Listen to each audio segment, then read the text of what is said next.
born around the era of, say, the early 2000s, or at least the mid-2000s, the Xbox 360 era to PlayStation 3 era of gaming, then you know this gun to heart. However, if you're like me, and you grew up well before that, where the game Fear came out, then you know this gun, of course, for that.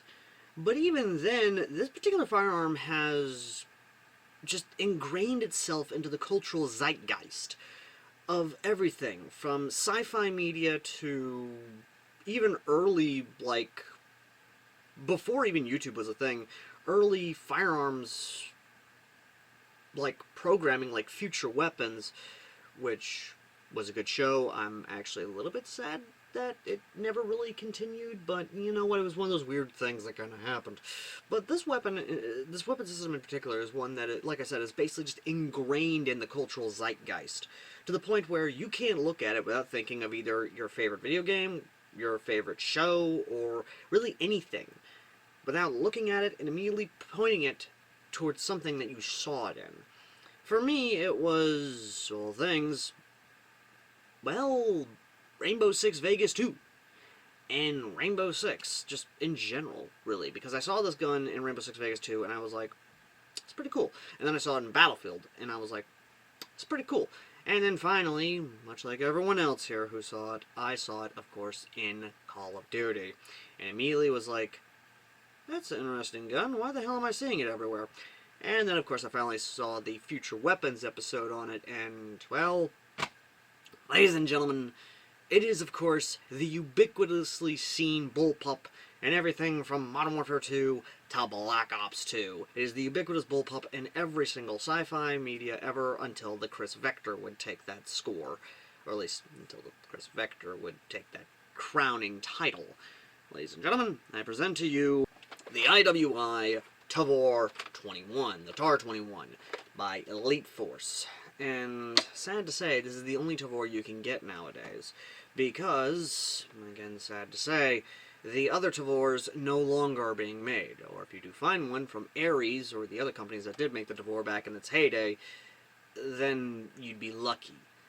However, sad to say, you'll only get the competition model, or the EMG model. Because, again, we can't have nice things. So, what exactly is the TAR 21 from Elite Force?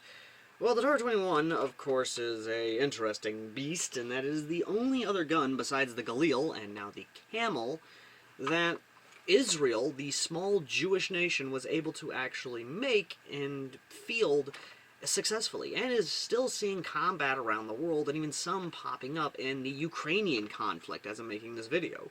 The biggest thing, though, is that it's just futuristic looking. It is a well-thought-out and designed bullpup. If you want a deep dive into it, I'd recommend you go check out Administrative Results videos on it, or Forgotten Weapons videos on it, if I believe he did a video on it. But I want to kind of just touch on the gun itself in the airsoft world, because, again, when the Tavor hit the airsoft scene, everyone lost their mind. Everyone fell in love with it. And Elite Force now has a monopoly on it, which is why we're talking about this version. And, again, it's a well-designed rifle based on the actual one. It is intuitive. It does work fairly well. It is well-designed. Every nook and cranny of this thing is designed for ergonomics and ease of use, or at least fully ambidextrous to a degree. You can swap over the charging handle. You can swap over the ejection ports, so you can use this thing left-handed. You can get actual fully ambidextrous fire selectors. This thing is a fully ambi rifle. Now, there are complaints about it, including with the buttstock, which I will admit the buttstock is not exactly the most ergonomically designed damn thing, but you can actually get aftermarket parts for it that will fit on the airsoft variant, so if you don't like the buttstock, you can get the curved buttstock. You don't like the handguard here, well, you can replace that handguard with another $100 to get the M-Lock variant with an extended barrel that actually has a correctly threaded end on it. We will get to that, I promise. But for $200, yes, you heard correctly, for $200 you do get a very interesting, very cool gun that is legitimately a very well thought out design, and actually a very well handling gun. Legitimately, the only thing about this is that this is pre-owned, not brand new, but aside from, of course, it taking standard magazines, the biggest thing about this is that because it takes standard magazines, it can also take adapters. So if you say you have the rare Uzi adapter, you're able to turn this into the very, well, not ubiquitous, but very rare animal and beast that is, of course, the 9mm Uzi TAR-21 that you see images of on the internet, but you're not able to find in actual gun stores because the thing is so damn hard to find. It's as hard to find and probably as expensive as a FAMAS in the US. We will get to that in the future, I promise you that, but moving on. But aside from that, you can, of course, which I do love that magazine release, and I wish to retract the statement I said in the MTAR review, where I said that the magazine release gets caught and will actually cause you to drop magazines. I have never, when fielding this, I never once dropped a magazine, and the way it's designed is actually pretty cool in that you actually can curve into it sensually and with one finger remove the magazine. It is a very well designed product, although it does fit the Angel Customs mag adapter as well, giving you the ability to use MP5 magazines, which I did do, and you will see the footage of in this review, because this review will be probably the standard going forward. Now you do have, of course, the iconic rear and front flip-up iron sights, which I have the Pitney High Rim Micro Red Dot, which a review on this will be coming in the future, I promise you. A little bit further back, so I can't exactly bring them up, but it is a very usable peephole sight. Like I said, though, you can get, of course, a monolithic rail. The threading, sadly, is negative, and this is where the negatives begin, and I only give you one more good positive, and that for $200, you do actually get not only, of course, a bolt hold open, but when hitting the bolt release, if it's still, the spring in the gearbox is still primed, it will detension the spring, meaning you don't got to worry about the spring flying out when you're taking this thing apart to change out, which it does have a quick release. It actually does have a quick change spring system, which, again, very good. I like that. Very nice. And the button here is, of course, how you get to the front wired, which it actually does have a good amount of space. And again, it actually is very nice. But again, that 14mm negative threading is something that I do not like, or positive threading is something I do not like. Yes, 14mm positive threading, and of course the trunnion that holds the barrel in place is polymer. Not good polymer. Weak polymer. So if you turn this the wrong way, that polymer will break. And I had to use industrial strength modeling glue to keep the thing together, to keep the barrel in place, which thankfully it is. But I am probably going to have a kit, I'm probably going to get the M-Lock kit in the future to basically not only have this thing be a little longer, but also to have negative threading so I can actually put a thread adapter on there. But till then, it's now that part where I'm happy to say we will be looking at actual field footage of this thing in action. So let's go ahead and get to the field footage right after this messages. Hey, do you like tracer units? What am I saying? Of course you do. But you don't want to spend the money on tracer units. They're overcomplicated and don't really give you a clear instruction of how they actually work. Well, here's where this comes into play, because our friends over at T238.net have actually helped work with us to help hook you guys up with not only some great deals, but also even better tracer units. So, be it, of course, from, say, the most cyberpunk of cyberpunk.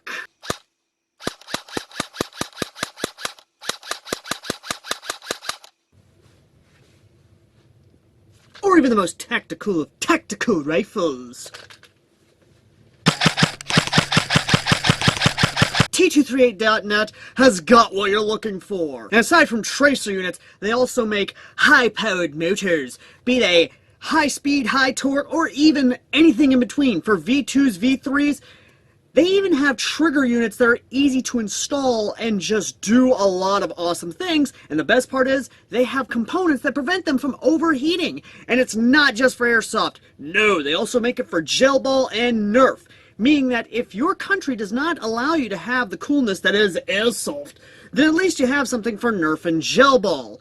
So, go down to the link down below and use the coupon code AirsoftAL and you'll get some awesome stuff and even better stuff, be they discount codes or, of course, free shipping. But if you use the link down below, then you'll be helping us out here on the channel. So please, go down there to the link down below, use that referral link, and get some really awesome stuff. I mean this, folks. T238 has never steered me wrong, isn't going to steer you wrong. They are simple, easy to use, and easy to understand, and they're reliable. So, what are you waiting for? Go down there right now at t238s.net, link down below, and use coupon code AirsoftAL and get some good stuff.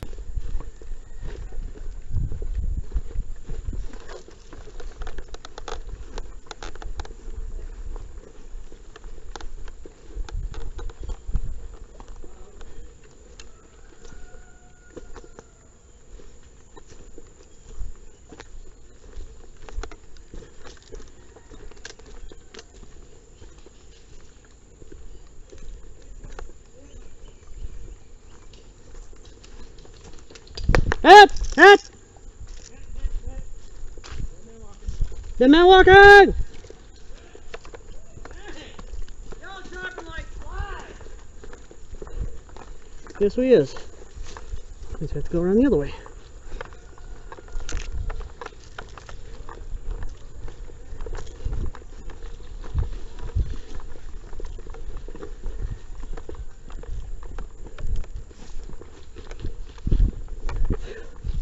Back in. Oh, might help if I turn on.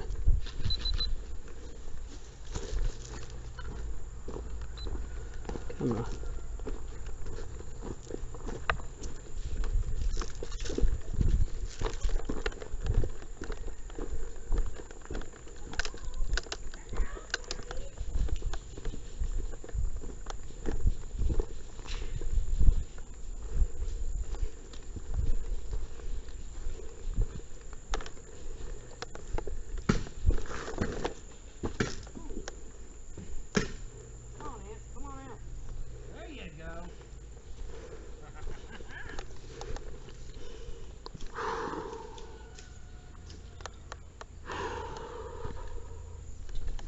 Whoop!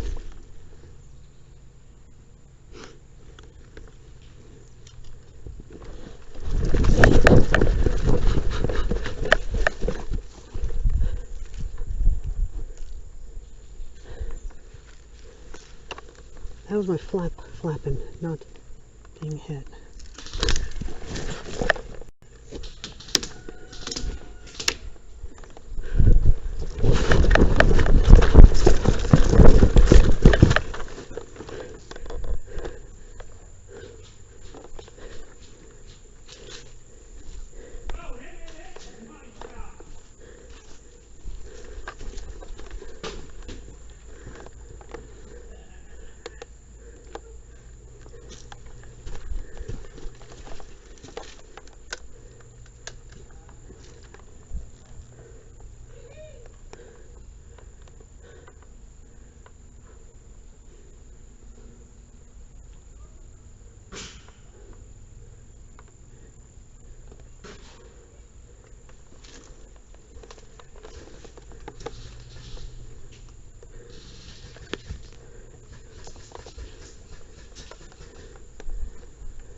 Want to trade? I mean, I'm not hit. Oh, I thought I did. Sorry about that. Let me get the gun safe.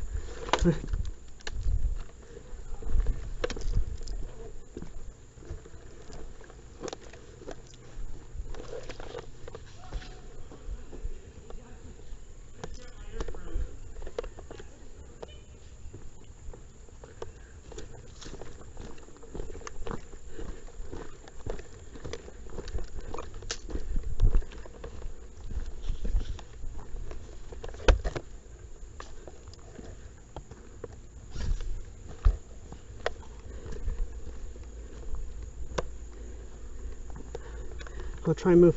Try and move through the woods. What's that? Try and move through the woods. You can flank them through there.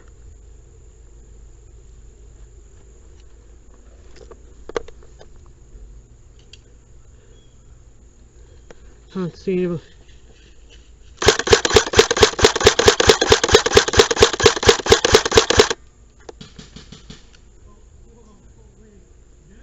I didn't hit me wrong. No, you're good. Holy.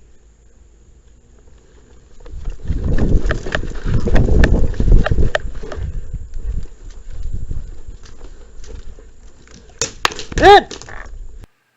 It is a good gun for urban combat. It is a very nice gun for long-range combat. This thing actually does work fairly well, and I am very happy to actually have my hands on this. It is a very ergonomic gun. It is actually very good, although when using the MP5 adapter, I found that I had to actually hold the MP5 magazines in for it to feed, although, again, it gave me issues between a lot of the magazines. So it was like it would work for one magazine, it would not work for another magazine. However, this thing will feed AR magazines just fine.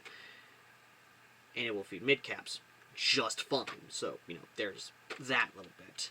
The trigger response is what you would find, of course, on any Tavor bullpup, although with a pre-owned, and this is what's weird, when it would be on semi-auto, it would automatically go to full auto for some reason, meaning I had to finagle it to have it fire semi-auto. So this is a standard for a lot of pre-owned Elite Force guns that are broken in. The fire selector will be finicky, and if you've seen my UMP45 review, you would know what I mean by that. But for $200, it is still a very good gun. I am a little saddened the fact of we don't have a lot in the aftermarket parts department in the airsoft variant as well as the real steel variant as well. Although there is still a good amount of aftermarket parts. And something that a viewer actually said, or at least a friend who actually saw this, will tell you that you can put M-lock rails on the slot here. This is actually deep enough and is wide enough to fit M-lock rails. Meaning if you get the extra long M-lock rail, you can lock it down in this channel. So there is that good bit there. As for whether or not you want to put it where the charging handle is, just see how far back the charging handle goes and then put that correct slot there for the rail. And again, I do like the rotary style hop-up that you would find in most M4s. It does work. It's, again, it's not that bad of a gun, but for $200 you would expect it to at least be decent, internally speaking, because that plastic trunnion that held the barrel in place, sadly, is not of high quality. The 14mm positive threading is something I don't like. The standard in Airsoft is 14mm negative. I get it. You want people to use your own threads. I get it. You want people to use your own flash hiders. You want people to use your own stuff, but having a monopoly on it is going to hurt you. And I believe that's what's hurting the Tavor in Airsoft right now, is that stranglehold monopoly they have. Which is why the final score for the Elite Force Competition Series Tavor 21 is no more, no less than a 7 out of 10.